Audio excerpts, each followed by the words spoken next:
Meu nome é Cláudio Daniel, eu sou poeta, editor da revista Zunai, ensaísta, fiz mestrado em literatura portuguesa na USP, hoje eu faço doutorado lá e trabalho com poesia desde bastante tempo, acho que desde 1982, né? Meu interesse pela poesia surgiu ainda na adolescência ou finzinho de infância. Eu gostava muito de filmes de terror. Na Bandeirantes tinha um programa semanal que se chamava Cine Mistério. E o meu pai, muito espertamente, comentou um dia comigo, tem um escritor norte-americano, um tal de Edgar Allan Poe, que escreve histórias do tipo que você gosta. Aí, fatalmente, eu fui até a biblioteca dele e peguei o livro do Edgar Allan Poe. E o primeiro texto que eu li, assim, por mero acaso, foi O Corvo, que é um poema, e que é um texto diferente dos tipos de texto que eu estava acostumado a ler. Tinha rimas, tinha métrica, tinha figuras de linguagem, é um poema muito imagético, né, muito diferente, um ritmo bem acentuado, e aquilo me provocou um estranhamento. Aí eu fui ler o prefácio do livro, escrito por um sujeito chamado Charles Baudelaire. Aí eu perguntei para o meu pai, quem é esse tal de Charles Baudelaire? Aí ele não só me disse que era um poeta francês, como também recitou de memória, né, um poema do Baudelaire, e me emprestou o livro traduzido pelo Guilherme de Almeida, Flores das Flores do Mal, né? Aliás, uma belíssima tradução que foi reeditada há pouco tempo.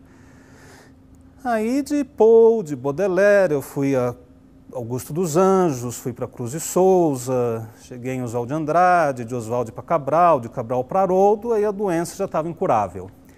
As minhas influências, elas são bastante heterogêneas, e poetas muito distintos entre si, mas que têm em comum essa fascinação pela linguagem, né? São poetas mais obscuros, mais, entre aspas, herméticos, que trabalham com a linguagem não apenas pensando na comunicação, na transmissão de um conteúdo emocional, referencial, mas que trabalham, sobretudo, com o artesanato das palavras, né? Com os ritmos, com as metáforas, com construções sintáticas inusitadas.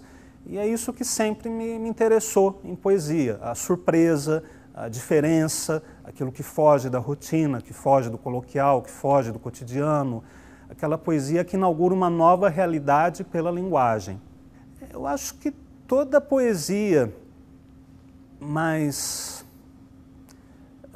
profunda é uma poesia experimental, porque eu não conheço nenhum poeta sério que pense assim, eu quero escrever do mesmo modo que todo mundo escreveu antes de mim. O que eu busco na minha poesia é tentar acrescentar, se não um novo processo de criação, que seria muita ousadia, mas pelo menos alguma mitologia pessoal, algum timbre que seja identificável, enfim, acrescentar uma mínima contribuição, né, pessoal a esse oceano que é a poesia. Eu acho que a poesia, não sendo uma atividade lucrativa, né, ninguém ganha dinheiro com poesia, também não é uma atividade que dá um status privilegiado. Pelo contrário, é uma atividade que te demanda tempo, te demanda dedicação, trabalho, inteligência, e não te dá praticamente retorno nenhum. Então, por que nós fazemos poesia? Porque temos prazer escrevendo poesia. Eu acho que a resposta mais simples, direta, imediata é isso, porque a poesia nos dá prazer.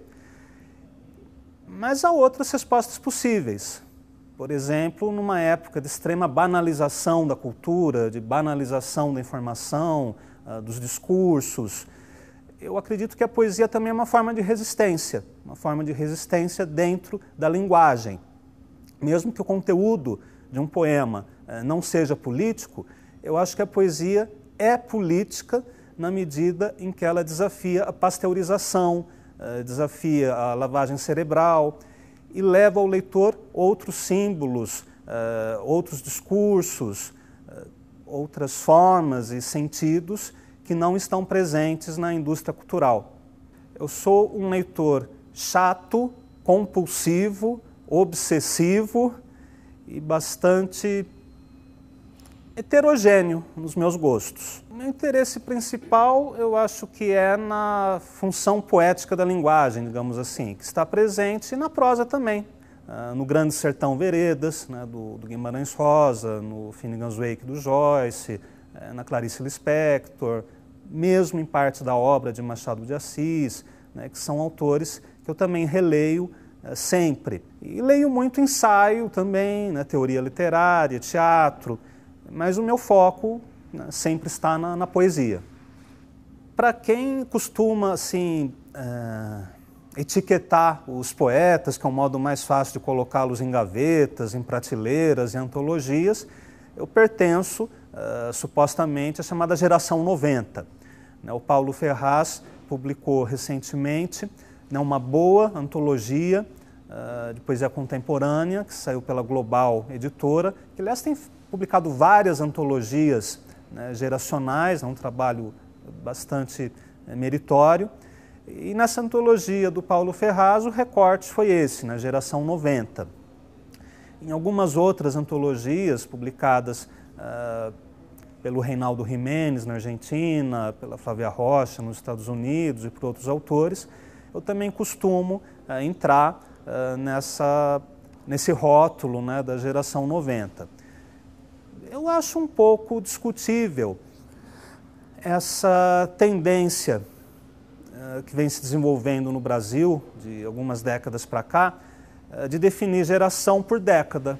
Então você tem a geração de 70, tem a geração de 80, a geração de 90, a geração de 00, como se num período de 10 anos mudassem completamente os paradigmas.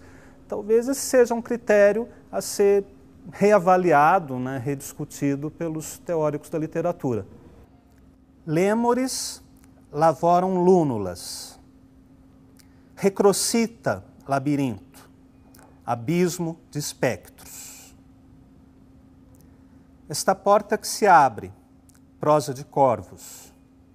Esta porta que se fecha, rosa de répteis. Não há caminho, tudo é caminho. Flor de abril escurece relógios, até dessangrar a anã em tropismo de lacraias.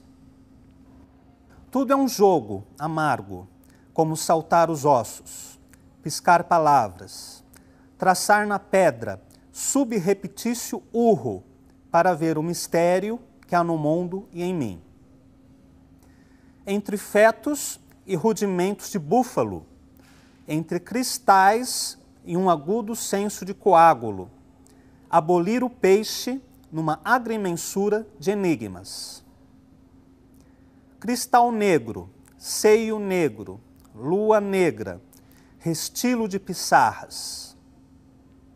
Tudo que escrevo, tudo que escavo, tudo que escuto, tudo que escarro, tudo que esqueço, me deslinda, desatina, desafina, desarvora, desenflora.